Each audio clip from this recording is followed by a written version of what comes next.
اپنے مسائل کو حل کرنے کے لیے سبسکرائب کریں آپ کے مسائل کا حل۔ نماز کی ہر رکعت میں سورہ اخلاص پڑھنا۔ فرض نماز میں ہر رکعت میں سورہ اخلاص پڑھ سکتے ہیں۔ خلیفہ شاہ نیو یارک سے پڑھ سکتے ہیں، نماز ہو جائے گی۔ حدیث میں آتا ہے ایک صحابی نماز میں بار بار سورہ اخلاص پڑھتے تھے، آپ نے ان کو بلا کے پوچھا، انہوں نے کہا مجھے اس سے محبت ہے، تو آپ نے ان کو جنت کی بشارت دی۔ تو اگر کسی کو عقیدہ توحید سے محبت ہے، اللہ تعالیٰ کی توحید ہے، اس میں اس نیت سے پڑھتا ہے تو انشاءاللہ کوئی حرج نہیں ہے، لیکن نارملی یہ عمل ناپسندیدہ ہے۔ صحابہ نے شکایت بھی اسی وجہ سے کی تھی نا کہ نبی کا عام معمول یہ نہیں تھا، تو بہتر یہی ہے کہ ایک رکعت میں کوئی صورت پڑھیں، دوسری میں دوسری پڑھیں، تیسری میں تیسری سنتیں پڑھ رہے ہیں تو تیسری میں کوئی اور صورت، بہتر یہی ہے۔ کبھی کبھار اگر ہو جائے تو کوئی حرج نہیں ہے۔ عصر سے پہلے نفل نماز کا حکم۔ عائشہ صاحبہ نیو یارک سے پوچھتی ہیں عصر سے پہلے نفل نماز پڑھ سکتے ہیں؟ پہلے جتنی چاہیں پڑھیں، بعد میں نہیں پڑھ سکتے۔ عصر کی نماز کے بعد نفل پڑھنا جائز نہیں ہے۔ ہاں قضاء عمری پڑھ سکتے ہیں، یہ کوئی اور قضا نماز ہو جائے تو وہ پڑھ سکتے ہیں، لیکن نوافل عصر کے بعد نہیں پڑھ سکتے، پہلے جتنے چاہیں پڑھیں۔ نماز میں آنکھ بند کرنا جائز ہے؟ کیا نماز میں آنکھ بند کر سکتے ہیں اور کتنی دیر تک؟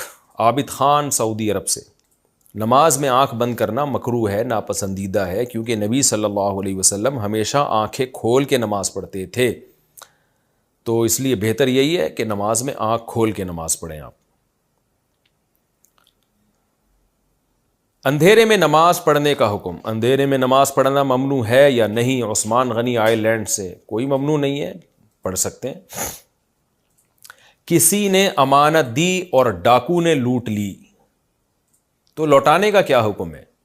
ایک دوست نے مجھے کچھ رقم کہیں پہنچانے کے لیے دی، ایئرپورٹ سے گھر جاتے ہوئے مجھے لوٹ لیا گیا۔ کراچی کس سے لگ رہا ہے، لیکن یہ ہیں تو سعودی عرب کے۔ سعودی عرب میں نہیں ہوا ہوگا، یہ آپ کے ساتھ کراچی میں ہوا ہوگا۔ خیر، اب اس رقم کو لوٹانے کے بارے میں کیا حکم ہے اور بہتر کیا ہے؟ جزیل احمد صدیقی سعودی عرب سے۔ جزیل احمد صاحب، اگر آپ کو کسی نے امانت دی تھی اور واقعی ڈاکوؤں نہیں لوٹی ہے تو پھر آپ پر وہ امانت لوٹانا لازم نہیں ہے۔ کسی کے پاس بھی جب امانت رکھوائی جائے نا تو اس کے اپنے کسی قصور کے بغیر اگر وہ ضائع ہو جائے تو پھر اس پر لوٹانا واجب نہیں ہے۔